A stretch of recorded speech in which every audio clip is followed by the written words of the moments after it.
여호와는 광대하시도다. 그 거룩한 하나님 성에서 찬양할지어다.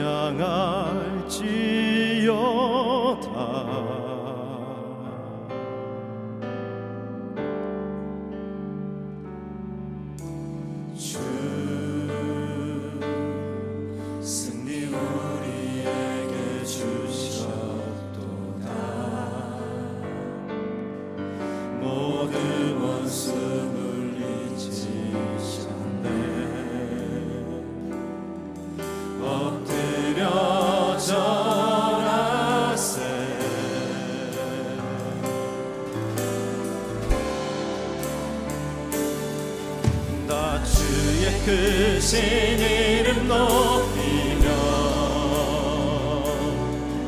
우리에게 행하신 위대한 일 감사하세. 오 주의 신실하신 그 사랑 온 땅과 하늘 위에 계셔 홀로 영원하신 이름.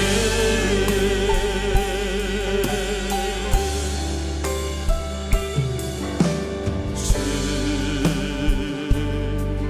여호와는 강대하시도다.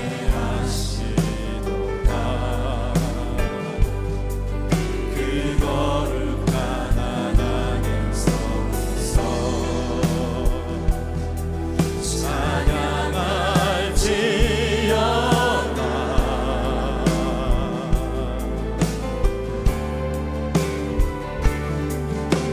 주 승리 우리에게 주셨도다. 모든 원수 물리치셨네. 엎드려 절하세.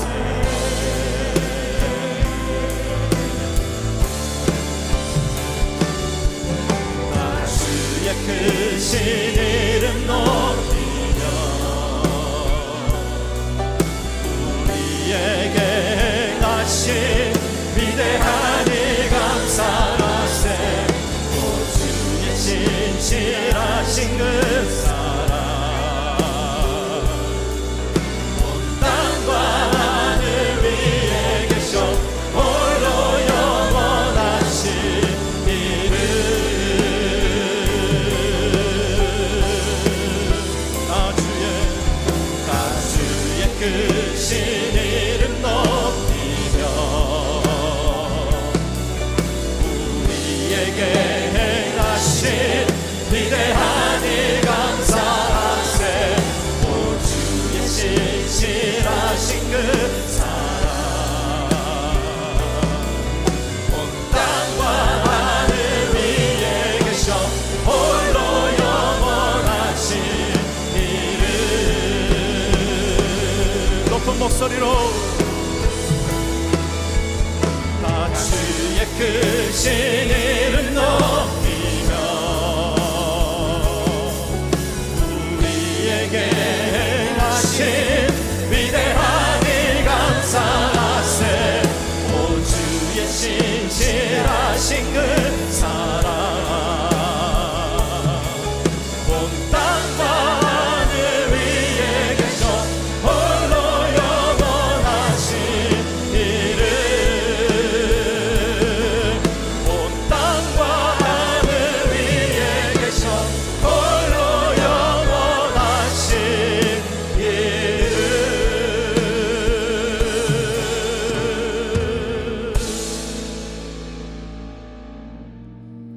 나의 사랑 너는 어여쁘고 참 귀하다. 어느 보석보다 귀하다. 내가 사랑스럽지 않을 때 너를 온전히 사랑하고 너와 함께하려 내가 왔노라.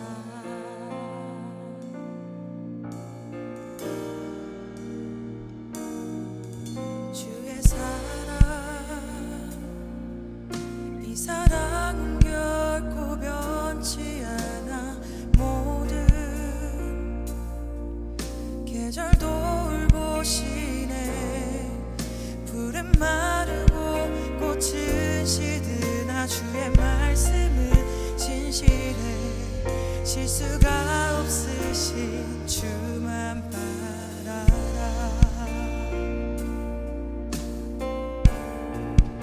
주님의 나라와 뜻이 나의 삶 속에 임하시며 주님 알기를 주만 보기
가시를 안고도 기뻐할 수 있는가? 고린도후서 12장 1절로 10절까지 말씀입니다.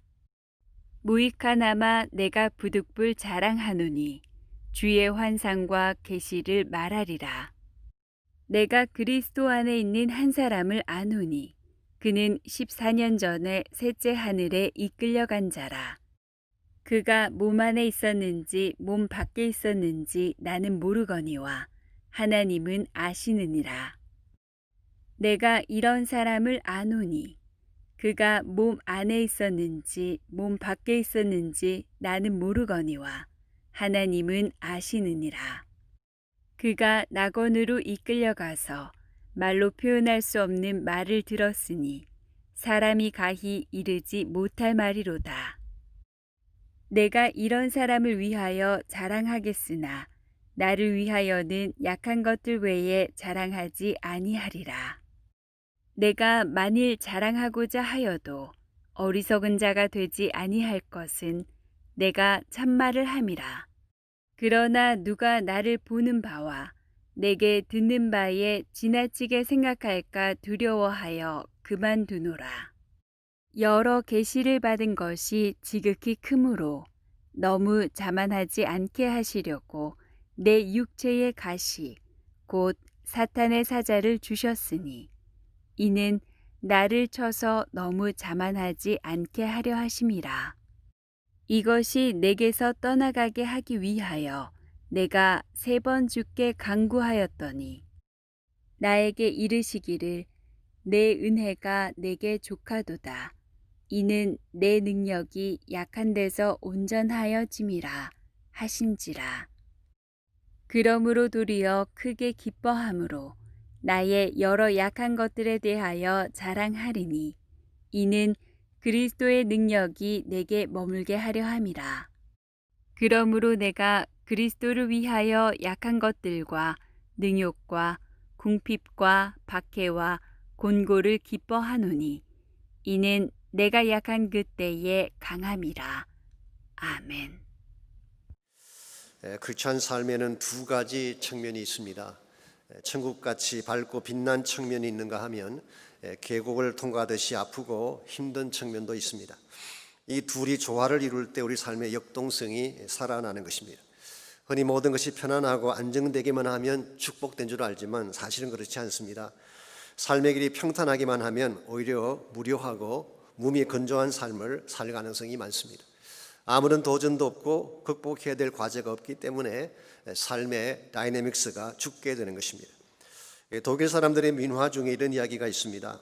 여러 해 동안 흉년으로 고생하던 농부들이 하나님께 기도하기를 하나님 제발 저희가 비를 달라고 하면 비를 주시고 햇볕을 달라고 하면 햇볕 좀 쨍쨍하게 내려주십시오. 그렇게 하면 금년에는 풍년이 될 것입니다. 제발 좀 그렇게 해주세요. 이렇게 기도했더니 하나님이 그 기도에 감동이 되셨는지 정말 그들의 소원대로 해주셨어요.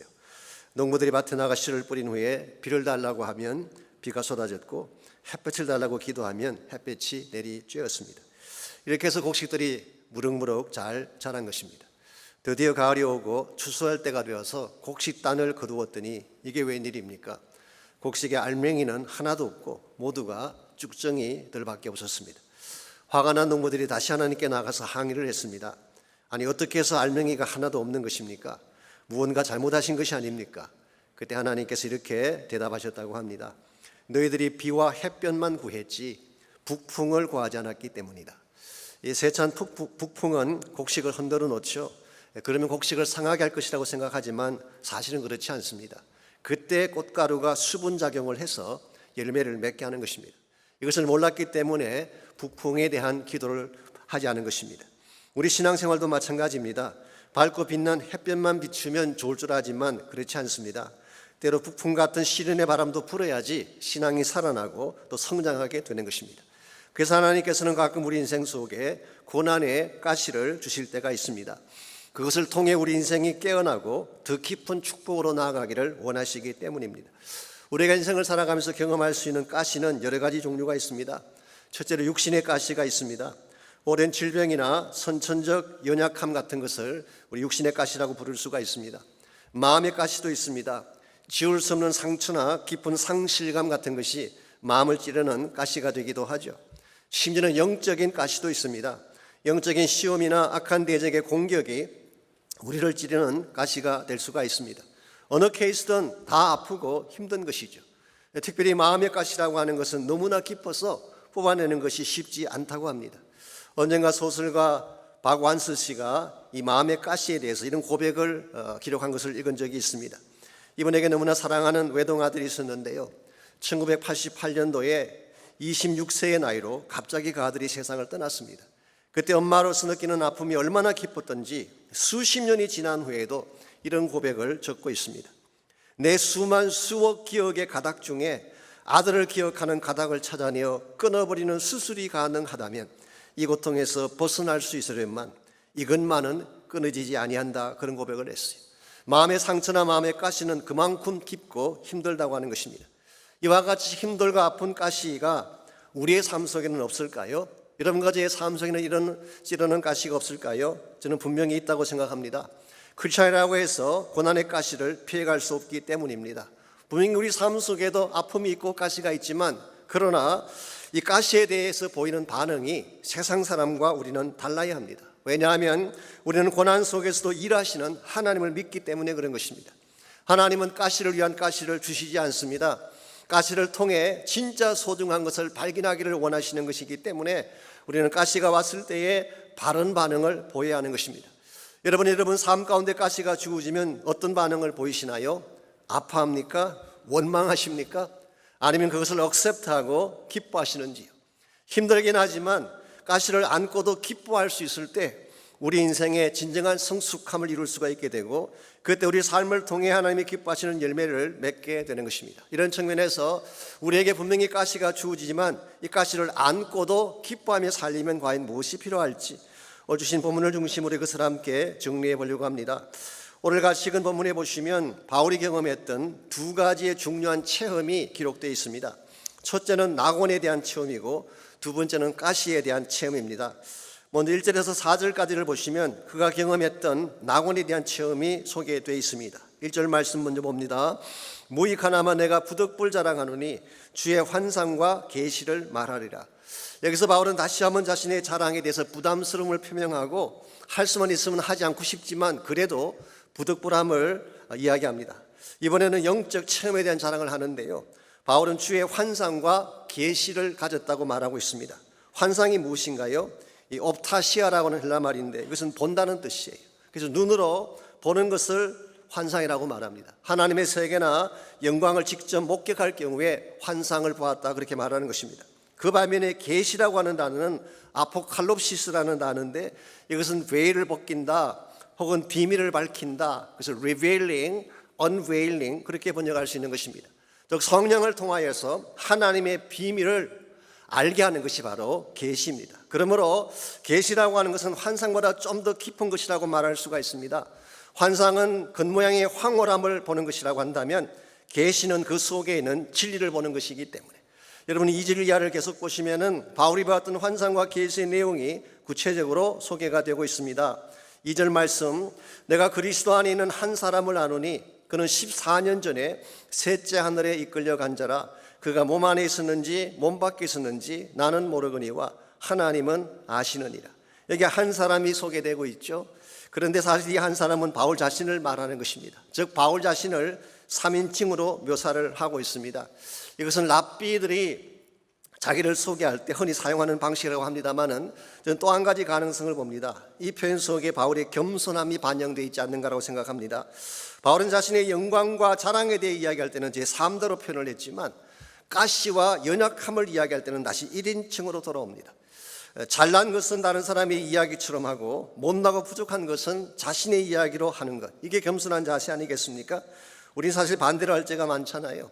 영광된 것은 다 자기 스토리고 잘못된 것은 전부 다른 사람의 이야기로 치부할 때가 많지 않습니까? 어쨌든 바울은 이와 같이 겸손한 마음으로 자신의 놀라운 체험을 소개하는데 이 체험이 14년 전에 일어난 것이라고 밝히고 있습니다. 그렇다면 이때가 언제일까요? 이 고린도 후서를 기록한 연도가 주후 56년 혹은 57년경이기 때문에 14년 전이라고 한다면 AD 42년이나 43년경을 의미합니다. 이때 바울은 어디에 있었을까요? 이 당시 바울은 길리기아 성에 있었습니다. 흔히 바울의 일대기를 이야기할 때 침묵의 시기, unknown period이라고 부르는 그 시기가 바로 42년, 43년이 속해 있는 시기입니다.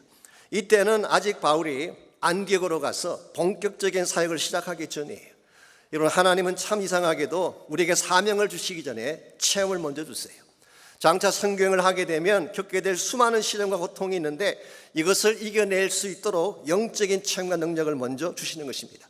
바울은 이와 같이 14년 전에 엄청난 영적인 체험을 하는데 그 영적인 체험의 내용이 셋째 하늘로 이끌려간 체험이었습니다. 특별히 몸 밖에 있었는지 몸 안에 있었는지 모르겠다. 이것은 유체이탈 그런 걸 말하는 것이 아니라 그의 경험이 초자연적이면서도 신비로운 것을 밝히는 것입니다. 자, 그렇다면 여기 말하는 셋째 하늘이 어디를 말하는 것일까요? 중간 시대에 등장하는 묵시문학이 있습니다. 에녹스 같은 데 보게 되면 중간 시대에 등장하는 묵시문학에는 하늘이 7가지가 나옵니다. 7청천이 나옵니다. 그 중에 세 번째 하늘이 의인들이 죽으면 가는 곳이라고 했어요. 그러므로 maybe 바울이 묵시문학을 잘 아는 사람이니까 그것을 인용했을 가능성은 있습니다. 그러나 대다수의 학자들은 여기에 동의하지 않습니다. 그것보다는 히브리 사람들이 말하는 전통적인 하늘 개념을 인용한 것으로 보고 있습니다. 히브리 사람들은 첫 번째 하늘은 대기권이라고 봅니다. atmosphere. 우리가 말하는 공기가 있고 구름이 있고 푸른 하늘, 이게 바로 대기권이죠. 이게 첫 번째 하늘이에요. 둘째 하늘은 우주나 별들의 공간을 말하는 것입니다.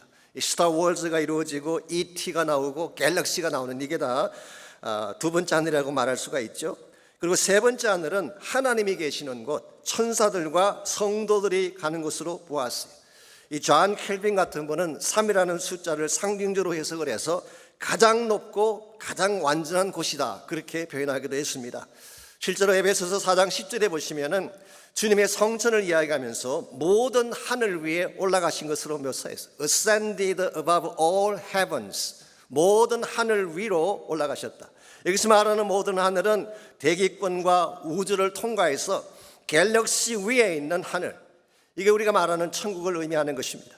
오늘 본문 4절에서는 이것을 낙원이라고 부르기도 했습니다. 낙원이라는 단어는 패러다이스죠. 원래 이 단어는 페르시아에서 왔다고 합니다. 동산이라는 뜻을 가진 것이 패러다이스예요. 그런데 예수님께서 임종하시기 직전에 한편 강도에게 약속하실 때 이 단어를 썼어요. 오늘 내가 나와 함께 낙원에 있을 것이다. 그러므로 이 낙원은 바로 주님께서 가시는 곳이고 오늘날 우리가 흔히 말하는 천국을 의미한다고 볼 수가 있습니다. 바울은 이 아름다운 곳에 올라가서 진짜 말로 다 할 수 없는 경이로운 말씀을 듣게 되고 기가 막힌 환상을 본 것입니다. 이건 너무나 황홀하고 놀라운 체험이 아닐 수가 없습니다. 이와 같이 천상의 아름다움을 보고 소위 말하는 mountain top experience, 산 꼭대기에 올라가서 아름다운 황홀함을 보는 측면, 이것이 바로 크리스찬 삶의 한 측면이에요. 우리가 예수님 믿게 되면 이런 황홀함을 경험할 수가 있고 기쁨을 경험할 수가 있고 천상의 복을 누릴 수가 있습니다. 그러나 이것이 크리스찬 삶의 전부는 아닙니다. 바울이 소개하는 두 번째 측면이 있습니다. 그것이 바로 7절 이하에 소개되어 있는데요, 가시를 안고 신음하는 측면이에요. 바울의 육체에는 가시가 있다고 했습니다. 이 가시가 구체적으로 무엇인지는 잘 알 수 없습니다. 성경 자체가 말하고 있지 않기 때문에. 그럼에도 불구하고 역사적으로 많은 분들이 이 가시가 무엇인가에 대해서 해명을 해왔습니다. 존 켈빈 같은 분은 영적 유혹이다, 그렇게 보았고요. 마르틴 루터 같은 분은 환난이나 핍박, persecution이 가시라고 해석을 했습니다. 로만 캐톨릭 교회에서는 육신의 유혹, 이 carnal temptation을 가시라고 해석을 했어요.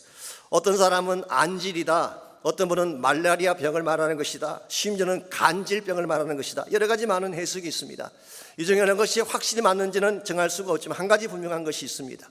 육체적인 질병이든 영적인 유혹이든 시험이든 한 가지 분명한 것은 뭐냐고 하면 이 가시는 바울을 정말 아프게 했고 일평생 그를 따라다녔다는 사실이에요. 그러므로 이 가시의 존재는 크리스찬 삶의 또 다른 한 측면을 보여주는 것입니다. 어려움가지의 삶 가운데도 두 가지 측면이 공존하고 있어요. 예수님 믿고 날마다 기쁨과 환희 속에 사는 마운틴 탑 익스피리언스가 있어요. 마치 변화산상에 올라갔던 제자들이 영광된 예수님을 바라보며 여기가 조사원이 고백했던 천상의 아름다운 축복, 이것이 우리가 경험할 수 있는 첫 번째 케이스입니다. 동시에 사나라에 귀신 들려 죽어가는 아들을 품에 안고 아파하며 부르짖었던 아버지처럼 가시를 안고 신음하는 고난의 꼴짝도 있는 것입니다. 여러분, 이 두 가지 중에 어떤 측면을 더 사모하십니까? 가시를 안고 신음하는 아픔의 현실인가, 아니면 기쁨 속에 젖어 사는 천상의 체험인가? 솔직히 말씀드리자면 대다수의 사람들은 천상의 복을 선호하죠. 날마다 기뻐하고 찬양하고 환경 속에 사는 것 누구나 다 원치 않겠습니까? 그러나 만일 여러분과 제가 천상의 축복만 추구한 나머지 꼴짝에서 겪어야 되는 고난의 현실을 외면하게 된다면 그 하나님이 기뻐하시는 사명은 이룰 수가 없어요. 우리가 만일 천상의 축복만 사모하게 된다면 이것은 다분히 현실 도피적이면서 이기적이면서 하나님의 사명을 외면하는 길이라고 말할 수가 있습니다. 미국의 어떤 주일학교에서 선생님이 부자와 거지 나사로에 대한 이야기를 학생들에게 했습니다. 나사로는 이 땅에 사는 동안 거지로 가난하게 살았지만 죽어서는 아브라함의 품에 안겼다. 부자는 이 땅에서는 잘 먹고 잘 살았지만 죽은 후에는 지옥으로 갔다. 이 이야기를 한 후에 학생들에게 물었습니다. 너는 이 둘 중에 누가 되고 싶으냐? 학생 하나가 손을 들고 답을 했습니다. 살아있는 동안에는 부자처럼 살고 싶고 죽은 후에는 나사로가 되고 싶어요. 참 야무진 발상이죠. 이 땅에서 누릴 건 다 누리고 동시에 천국의 복도 차지하겠다고 하는 생각, 여러분의 마음속에 이와 같은 생각이 자리 잡고 있다면 이건 건강할 수가 없는 것입니다. 정말 천국의 기쁨을 누리려면 이 땅에서의 삶을 희생할 수 있어야 돼요. 정말 여러분이 천국의 상급을 소원한다면 이 땅에 사는 동안 주님 위에 고난도 당하고 빼앗김과 아픔도 참아낼 수 있어야 되는 것입니다. 이와 같이 천상의 복도 아름답지만 내가 안고 살아야 되는 가시의 소중함도 잘 인식을 하고 균형 잡힌 삶을 추구해야지 여러분이 바른 삶을 살 수가 있고 하나님이 기뻐하는 일들을 감당해낼 수가 있습니다. 사랑하는 자매 여러분, 하나님이 여러분과 저를 구원하신 목적은 단순히 천국으로 데려가기 위한 것만은 아니에요. 만약 그것이 우리를 구원한 목적의 전부라고 한다면 예수 믿자마자 천국 가는 것이 가장 행복한 길일 것입니다. 그런데 하나님 그렇게 안 하시고 우리를 이 땅에 남겨두셨어요. 왜 남겨두셨을까요? 그것은 고난의 꼴짝에서 여러분과 해야 될 사명이 있기 때문에 남겨두신 것입니다. 고난의 꼴짝을 통과하는 수많은 사람들에게 복음을 전파하고 하나님 나라를 이루라고 여러분과 저를 고난 속에 남겨두셨고 심지어 우리의 삶 가운데 가시도 남겨두신 것입니다. 이런 면에서 여러분과 제가 정말 하나님이 기뻐하는 건강한 크리스찬 삶을 추구하기를 원한다면 황홀한 낙원도 필요하지만 가시를 안고 사는 체험도 필요합니다. 여러분과 제가 이 땅을 살아가면서 정말 가시를 가슴에 안고도 기뻐하면서 하나님의 뜻을 잘 감당하며 살아가려면 과연 무엇이 필요할까요? 오늘 본문에 보시면 바울이 가시를 안고도 기뻐할 수 있었던 몇 가지 근거가 오늘 본문에 소개가 되어 있습니다. 첫 번째로 그는 가시의 유익함을 알았기 때문입니다. 우리가 가시를 안고도 기뻐하려면 가시는 아픈 것이긴 하지만 그것이 주는 유익함이 있다, 이 사실을 바로 알아야지 가시를 안고도 기뻐할 수가 있는 것입니다. 7절을 다시 보시기 바랍니다. 여러 계시를 받은 것이 지극히 크므로 너무 자만하지 않게 하시려고 내 육체의 가시 그 사단의 사자를 주셨으니 이는 나를 쳐서 너무 자만하지 않게 하려 하심이라고 했어요. 말씀을 드린 것처럼 바울은 환상도 보았지만 계시도 받았습니다. 그런데 그가 받은 계시가 지극히 크다고 했어요. 아마도 하나님의 비밀과 복음의 비밀을 담고 있는 엄청난 계시를 받은 것 같습니다. 일반적으로 이런 계시를 받으면 어떻게 되나요? 교만해서 자기가 하나님 노릇하려고 하는 케이스가 참 많아집니다. 그렇게 되면 또 한 명의 루시퍼가 나오는 것입니다. 이걸 잘 아시는 하나님께서 그 교만을 제어하기 위해서 주신 것이 가시라는 거예요. 이런 측면에서 가시는 교만을 제어하는 제어 장치다, 그렇게 말할 수가 있고, 그냥 두면 어디까지 갈지 모르기 때문에 우리 삶을 스탑시켜주는 브레이크 장치라고 부를 수가 있습니다. 특히 오늘 본문에서 가시를 사탄의 사자라고 표현한 것에 주목하시기를 바랍니다. 이게 사자라고 번역한 이 단어 메신저라고 번역을 했는데요, 실제 헬라어를 보게 되면 앙겔로스라는 단어가 사용됐어요. 앙겔로스. 여기서 나온 영어가 뭘까요? angel, 천사라는 영어가 여기서 나왔습니다. 그러므로 사탄과 이 천사는 원래 같은 존재였었어요. 그런데 타락하는 바람에 사탄이 된 것이죠. 그래서 어떤 주석가는 바울의 가시가 이 사탄의 공격과 관련이 있는 것이 아닌가, 그렇게 보기도 합니다. 마치 욥의 고난을 사탄이 주도했던 것처럼 이 바울의 인생 가운데도 사탄이 주도한 고난이 있는 게 아닌가 그렇게 해석하는 사람들도 있습니다. 우리가 잘 아는 바처럼 욥에게 주어진 고난은 인간이 겪을 수 있는 모든 고난을 대표하는 것이었죠. 가진 재산 하루아침에 다 날아갔습니다. 사랑하는 10명의 자녀들 한꺼번에 다 잃어버렸어요. 자신의 몸에 악창이 나서 발바닥에서 정수리까지 기와장으로 긁어야 되는 고통이 왔습니다. 자기 아내마저 하나님을 욕하고 죽으라는 저주를 퍼부었어요. 여기에다가 설상가상으로 그의 세 친구가 찾아와서 욥을 끊임없이 정죄하고 가슴을 도려내는 아픔을 안겨주었습니다. 왜 이와 같이 극진한 아픔을 하나님이 허락하셨을까요? 단순히 욥의 신앙을 테스트하기 위해서, 물론 욥의 신앙을 테스트한다는 의미도 있긴 합니다만 그것이 전부는 아닌 것 같습니다. 왜냐하면 욥기서를 끝까지 읽어보시게 되면 하나님이 욥에게 정말 확인하고 싶고 주고 싶었던 진짜가 따로 있어요. 이 일련의 과정을 통해서 하나님의 임재 앞에 욥의 실체를 드러내고 궁극적으로 하나님을 포기하시기 위해서 이 엄청난 고난의 과정을 주신 것입니다. 욥기 42장 5절과 6절을 보시게 되면 이게 욥기서의 클라이맥스죠. 이렇게 기록이 되어 있습니다. 내가 주께 대하여 귀로 듣기만 하였사오나 이제는 눈으로 주를 배움나이다.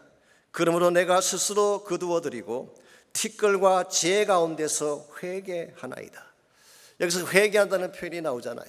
욥이 무고하게 고난당한 케이스라면 이 단어가 나올 이유가 없습니다. 그러므로 욥기서의 진정한 주제는 단순히 고난 속에서도 견뎠던 믿음에 대한 이야기라기보다는 사실은 욥이 입고 있던 자기 의의 옷을 벗기는 과정이라고 부르는 것이 더 옳습니다. 욥은 자신도 모르는 가운데 의롭다고 생각을 했어요. 이게 소위 말하는 self-righteousness. 나는 잘못한 것이 없다.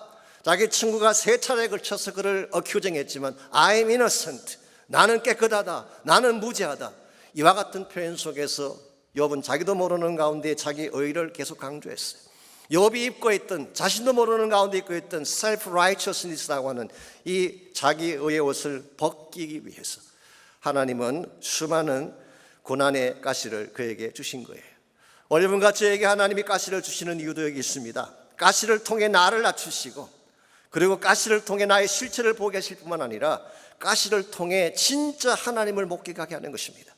귀로 듣기만 했던 추상적인 신앙이 가시를 통해 눈으로 보는 체험 신앙으로 바뀌게 하기 위해서, 그리고 하나님을 멀리서 바라보았는데 내 가까이 계신 하나님, 나를 사랑하신 하나님, 이와 같은 하나님을 목도하고 깨닫게 하기 위해서 하나님은 가시를 주신다는 거예요. 그러므로 가시는 저주가 아닙니다. 가시는 참된 축복을 깨닫게 하는 하나님의 도구라고 할 수가 있습니다. 제가 약 15년 전에 제 목회사역에서 가장 아프다고 할 수 있는 어려움을 겪고 있을 때에 시카고에서 열리는 코스타라고 하는 집회에 제가 초청을 받게 됐습니다. 부족한 사람임에도 불구하고 강사로 초청을 해주셔서 우리 전체 집회에서 말씀도 전하고 또 스몰 그룹에서 강의도 하는 그런 기회를 제가 가졌습니다. 그때 강사로 함께 오신 목사님 중에 한 분이 저희 지역에서 가신 목사님이 계셨어요. 제가 캐피테리아에서 같이 식사를 하는 중에 그분과 교대를 하면서 여러 가지 많은 대화를 나누었습니다. 그 당시 교회가 참 어려웠는데 같은 지역에 있다 보니까 우리 교회 사정에 대한 소문을 많이 듣지 않았겠습니까? 그분이 이렇게 말씀하셨습니다. 목사님 힘내십시오. 많은 분들이 기도하고 있습니다. 그러면서 자신의 간증을 제게 주셨는데요. 제 개인적으로 굉장히 큰 도전이 되었던 기억이 있습니다. 이분이 장애인 사역을 하시는 분입니다. 그런데 장애 사역을 하게 된 계기를 이렇게 소개해 주셨어요. 조금 늦게 딸을 낳았는데 염색체 이상으로 장애를 갖고 태어나는 딸을 갖게 됐어요. 사실은 태중에 있을 때 이 사실을 이미 알았다고 합니다. 그러므로 이런 딸을 낳게 되면 평생 짐이 될 수 있다는 사실을 알면서도 그 딸을 낳았어요. 왜냐하면 장애를 가지고도 하나님께 영광 돌릴 수 있다고 하는 주님의 음성을 들었기 때문이에요.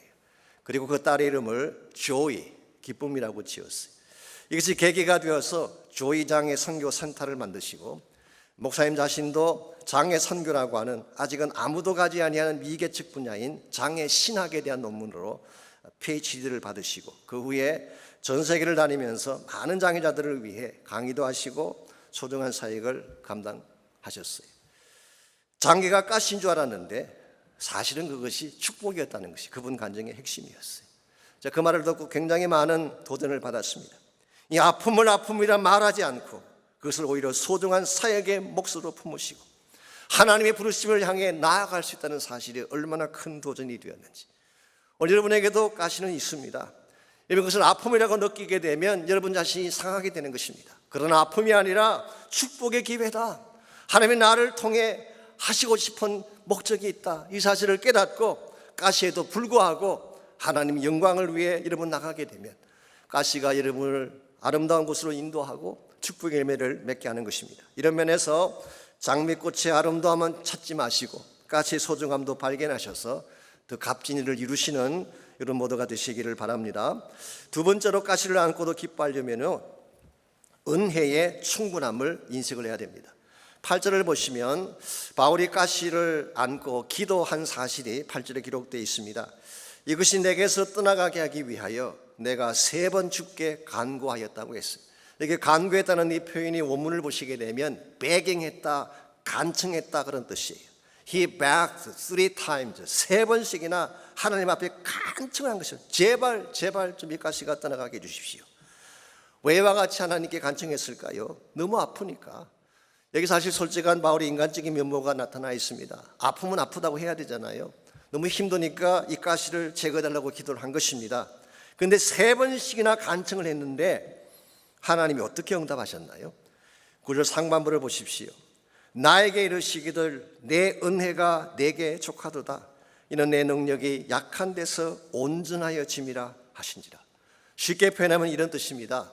바울의 기도를 노하신 것입니다. 여러분 기억하실 중요한 진리가 여기 있습니다. 흔히 기도했을 때 내가 원하는 대로 이루어지면 응답받았다고 생각을 하지만 꼭 그렇지 않습니다. 노우도 엄연한 하나님의 응답이에요. 나에게 유익하지 않을 때만 하나님께서 얼마든지 노할 수도 있는 것입니다. 오늘 본문의 경우 바울의 경우는 왜 하나님이 이와 같은 간절한 간청을 노했을까요? 이유는 내 은혜가 이미 너에게 족하기 때문이다. 너가 받은 은혜가 충분하다 그런 뜻이에요.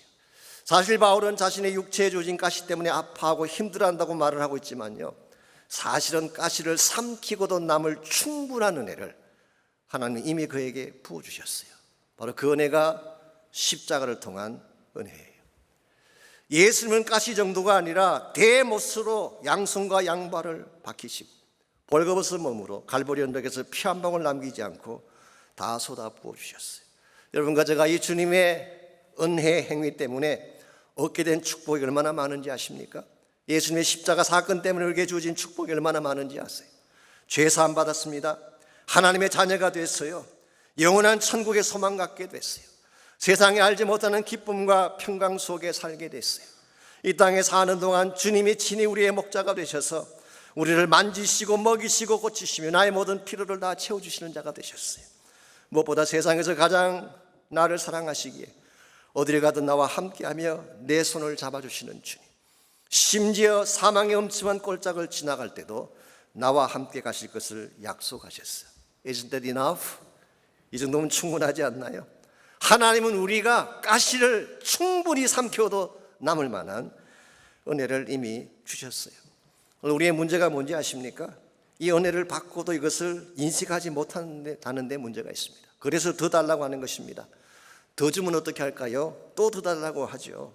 그러므로 오늘 우리의 마음속에 이미 은혜가 충만하다고 하는 all sufficient grace, 여기에 대한 인식이 없으면 무엇을 주어도 우리는 만족하지 못하고 우리에게 주신 가시를 절대로 이겨낼 수가 없는 것입니다. 이런 측면에서 여러분과 제가 정말 나에게 주어진 은혜가 충분하다, 더 이상 바랄 것이 없다라는 고백이 나와야지 가시도 넘어설 수가 있게 되고 고난의 과정도 이겨낼 수가 있는 것입니다. 여러분 잘 아시는 후안 카를로스 오르티즈 목사님이 쓴 유명한 책이 있잖아요. 그 책 제목이 뭡니까? 더 바랄 것 없습니다. 그리스도만으로 충분합니다. 이것만큼 극명한 신앙 고백이 어디 있겠어요? 더 바랄 것 없습니다. 이미 예수님 때문에 받은 은혜가 충분합니다. 이 고백을 하는 사람은 누구도 막아설 수가 없어요. 어떠한 가시나 어떠한 고난도 그 앞길을 막을 수가 없는 것입니다. 오늘 본문을 기록한 사도 바울은 이 사실을 인식했기 때문에 무슨 고난을 당하든 어떤 빼앗김을 당하든 어떤 아픔을 경험하든 뒤돌아서지 아니하고 주의 영광 위에 달려가는 것이 가능했습니다. 여러분 가정의 삶에도 이 하나님의 은혜의 충만함을 고백할 수 있기를 바랍니다. 그래야지 우리가 무슨 일을 당해도 원망하지 아니하고 가시마저도 넘어서서 주의 영광을 위해 살아갈 수 있기 때문에 이와 같이 여러분 가지가 가시를 안고도 기뻐하려면 1차적으로는 가시가 얼마나 유익한지를 깨달아야 돼요. 가시는 나를 깨우고 하나님 보좌로 나를 이끌고 내가 진짜 보아야 될 하나님을 포기하는 것이기 때문에 유익한 것입니다. 두 번째는 나에게 주어진 은혜가 충분하다, 이미 다 받았습니다 라고 하는 이 고백이 있어야지 우린 가시를 안고도 기뻐할 수가 있는 거예요. 마지막 세 번째도 가시를 안고도 기뻐하려면 능력의 극대화를 누려야 됩니다. 예수님의 능력의 최대치를 누릴 수 있어야지 여러분이 가시를 안고도 기뻐할 수가 있는 것입니다. 솔직히 우리에게는 가시를 이길 힘이 없습니다. 그것이 육신을 향한 공격이든 마귀가 주는 영적인 공격이든 우리 힘만으로 그것을 견뎌내기에는 역부족이에요. 우리 가슴을 찌르는 가시가 생각보다 얼마나 아프고 강한지 아십니까? 우리의 능력만으로 절대 이길 수가 없어요. 그래서 우리에게는 다른 능력이 필요한데 그 능력의 원천이 어디에 있을까요? 오늘 본문은 예수 그리스도라고 밝히고 있습니다. 9절 말씀 봅니다. 다시. 이는 내 능력이 약한 데서 온전하여 짐이라 하신지라. 그러므로 도리어 크게 기뻐함으로 나의 여러 약한 것들에 대하여 자랑하리니 이는 그리스도의 능력이 내게 머물게 하려 함이라고 했어요. 여기서 내 능력이 약한 데서 온전해진다 이 말의 뜻은요, 우리 연약함 속에서 하나님의 능력이 퍼펙트하게 나타난다 그런 뜻이에요. 즉 나를 비우고 나의 연약함을 인정하면 인정할수록 하나님의 능력이 더 극대화됨을 말하는 것입니다. 바로 이 사실을 잘 알았기 때문에 가시로 말미암은 연약함을 도리어 기뻐하고 그 연약함을 자랑하겠다고 선포한 것입니다. 왜냐하면 이는 그리스도의 능력이 내게 머물게 하기 위해서. 예수님의 능력은 하나님의 능력입니다. 예수님의 능력은 우리 안에 주어진 놀라운 능력이에요. 이 능력이 내 안에 계속 머물면서 나에게 힘을 공급해 주려면 나를 비우고 내 자신을 하나님께 다시 올려드려야 되는 것입니다. 참 아이러니하지만 역설적이긴 하지만요, 우리가 우리 자신을 낮추면 낮추는 만큼, 우리를 비우는 만큼 하나님의 능력은 더 극대화되어지고 하나님의 능력의 역사는 더 아름답게 일어나게 되는 것입니다. 이런 면에서 여러분 가지가 정말 가시를 넘어서서 참된 차원의 승리를 이루기를 원한다면 나의 모든 것을 다 내려놓고 주의 보좌 앞에 나아가야 됩니다. 그리고 주님의 강력한 임재와 능력을 구하고 주님이 내 마음 중심을 채워주시도록 간구하게 될 때 어떠한 가시, 어떠한 공격이 나를 찾아와도 우린 그걸 넘어서게 되고 그 너머에 있는 승리의 기쁨을 맛보게 되는 것입니다. 언젠가 제가 중보기도 축제 때 나누었던 어떤 목사님의 간증이긴 합니다만은 그분의 교회에서 유아 세례식을 마치고, 이걸 보면 아마 그 교회가 장로교회였던 것 같습니다. 저희 교회는 헌화식을 하죠. 유아 세례식을 마치고 자기 방으로 돌아왔더니 한 통의 편지가 목사님 문틈에 끼워져 있었습니다. 그날 아기를 안고 왔던 부부 중에 하나가 보낸 감사 편지였습니다. 그 부인 되시는 분이 인류대학을 나온 엘리트이고 집안도 부유해서 남부러울 것이 없는 그런 자매님인데 한 가지 아픔이 있었습니다. 지난 8년 동안 아기를 갖지 못한 것입니다. 그녀의 몸에 주어진 갖가지 질병 때문이었다고 합니다. 불면증, 조울증, 간질병, 심지어는 귀신이 들어서 벙어리가 되기도 하고 나중에 식물인간같이 되어서 일어나지도 못하는 그런 상태가 주어졌다고 합니다. 많은 병원을 다녔지만 나온 대답은 이것밖에 없어요. 이건 과학적으로 증명할 수 없는 병이다. 이 사실만 밝힐 뿐이지 어느 누구도 치유책을 내놓지 못했어요. 그러던 중에 어떤 분의 소개로 이분이 교회를 출석하게 됐습니다. 자, 교회만 출석하면 갑자기 모든 병이 떠나갈까요? 아닙니다. 교회를 다닌다고 해서 모든 것이 한꺼번에 해결되지 않습니다. 2년을 다녔는데 3년을 다녔는데 별 차도가 없었어요. 그래서 이 자매님이 마지막으로 교회 전도사님을 찾아가서 상담을 하게 됐는데 그 자리에서 이런 선포를 했습니다. 저는 처음부터 저주받은 인생인가 봅니다. 어차피 안 될 것이라면 차라리 자살하고 싶습니다. 내년에는 제가 살아있지 않을 것입니다. 이 말을 들은 그 전도사님이 성령께서 어떤 계시를 주셨는지 이런 기가 막힌 답변을 그 자매에게 했다고 합니다. 자매님, 처음부터 저주받은 그런 인생은 없습니다. 당신이 정말 살아계신 예수님을 만나게 된다면 내년에는 당신의 팔에 아기를 안고 하나님 앞에 서게 될 것입니다. 34살은 죽음의 해가 아니라 축복의 해가 될 것입니다. 그러면서 한 가지 조건을 제시를 했어요. 매일 주님의 십자가 앞에 나아가서 십자가를 붙들고 기도를 하십시오. 자, 이 말을 들은 그 자매님이 정말 매일 십자가 앞에 나가서 기도하기 시작했습니다. 이것을 매일 하는 중에 어느 날 기도하는 중에 가슴이 열리며 통곡이 터져나오기 시작했어요. 가슴속에 엉어리짓던 모든 죄악들이 터져나오면서 자기 죄를 자복하고 정말 살아계신 예수님을 만나게 된 것입니다. 여러분, 교회를 다닌다고 다 주님 만난 건 아닌 거 아시죠? 정말 십자가 앞에 나가서 내 자신을 발견해야지, 예수의 십자가 보혈로 씻음 받아야지 하나님의 자녀가 되는 것입니다. 그래서 예수님이 그 마음속에 임재하게 되고 예수님이 그 안에 내주하기 시작하면서 이분에게 변화가 일어나기 시작했어요. 그토록 오랜 세월 괴롭혔던 질병이 떠나가고 정말 그 다음에 아기를 갖게 된 것입니다. 여러분, 이것이 그리스도의 파워예요. 우리가 예수님을 영접하는 순간 이 파워가 우리 안에 임하는 것입니다. 이 능력 가지신 예수님 우리 안에 인도엘링 하시고 리자이드 하시는 것입니다. 이와 같이 하나님의 능력, 예수 그리스도의 부활의 능력이 내 안에 가득 차서 이 능력을 행사하기를 원한다면 나를 비워내고 오직 주님 한 분만을 붙잡는 믿음의 선포가 필요한 것입니다. 오늘 많은 사람들이 악한 현실을 보고 절망합니다. 나의 무능력함 때문에 좌절하는 경우를 많이 보지만요, 나를 보면 절망할 수밖에 없습니다. 주어진 여건을 보면 누구나 실망할 수밖에 없는 거예요. 그러나 참된 능력의 원천이신 예수를 바라보게 되면, 그 능력을 간구하게 되면, 그 능력이 내 안에 들어오셔서 일하기 시작하면 어떤 질병이든 어떤 어둠의 권세든 떠나가게 돼 있고 우리 심령이 정말 밝고 빛난 마음으로 변화되어지는 것입니다. 여러분 가운데 혹시라도 아직 주님 만나지 못한 분이 계신다면 아직도 늦지 않았어요. 마음의 문을 열고 주님 만나야지 그때부터 참 능력이 시작되어지고 참 생명이 시작되어지고 참 소망이 시작되어지고 가시 아니라 가시 할아버지가 나를 공격해도 그것을 넘어설 수 있는 힘을 얻게 되는 것입니다. 여러분과 저의 마음에도 가시가 있는지 모르겠습니다. 가시라고 하는 것은 눈에 보이지 않기 때문에 아무도 모르지만 우리 자신은 알고 있죠. 견딜 수 없도록 아프게 찌르는 것이 가시입니다. 누가 우리의 가시를 뽑아낼 수 있을까요? 누가 우리의 아픈 마음을 치유할 수 있을까요? 여러분, 손톱이나 몸에 박힌 가시는 바늘이나 집게로 끄집어내면 되지만 마음의 가시는 누가 뽑아줄 수 있을까요? 아무도 없습니다. 오직 한 분 예수 그리스도밖에 없습니다. 그러므로 여러분이 정말 치유받기를 원하고 회복받기를 원하고 가시를 안고도 기뻐하며 창대함 속에 살아가기를 원한다면 이 예수님 만나야 돼요. 오직 예수님 한 분밖에 우리를 건져내시고 우리를 치유하실 분은 없습니다. 이 아침 여러분이 이 사실을 기억하고 주님 앞에 나와서 주의 보좌를 붙잡고 기도하는 시간 가지시기를 바랍니다. 혹시 여러분이 가정에서 인터넷으로 영상으로 예배를 드린다고 할지라도 동일합니다. 하나님 앞에 마음의 문을 열고 주의 보좌 앞에 나가는 시간이 있기를 바랍니다.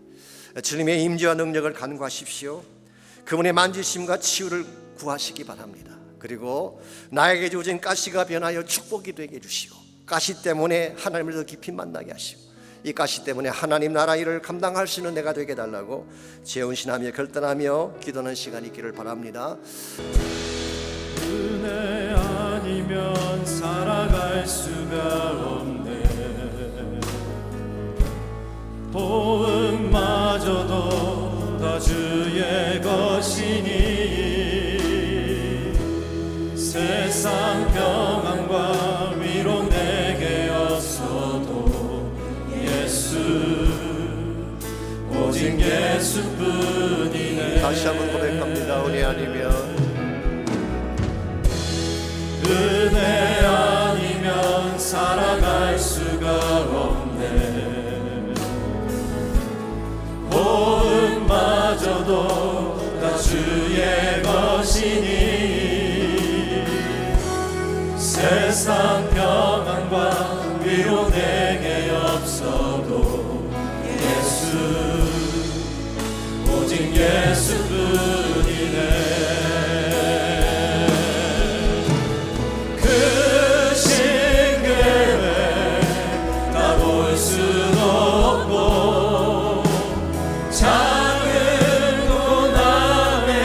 지쳐도 주께 묻기 나의 모든 삶 버티고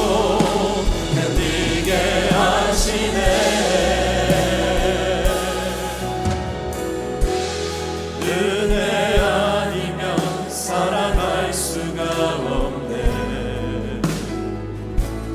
나의 모든 것 다 주께 맡기니 참된 평안과 위로 내게 주신 주 예수, 오직 예수뿐이네. 그 신계획 다 볼 수 없고 작은 고난에 지쳐도 주께 묻기 나의 모든 삶 버티고 견디게 하시네. 그 신계획 다 볼 수도 없고 작은 고난에 지쳐도 주께 묻기 나의 모든 삶 버티고 견디게 하시네. 그 신계획 다 볼 수도 없고 작은 고난에 지쳐도 주께 묻기 나의 모든 삶 버티고 견디게 하시네.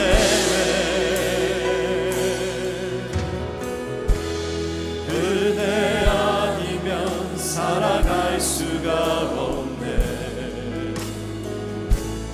나의 모든 것 다 주께 맡기니 참된 평안과 위로 내게 주신 주 예수, 오직 예수뿐이네.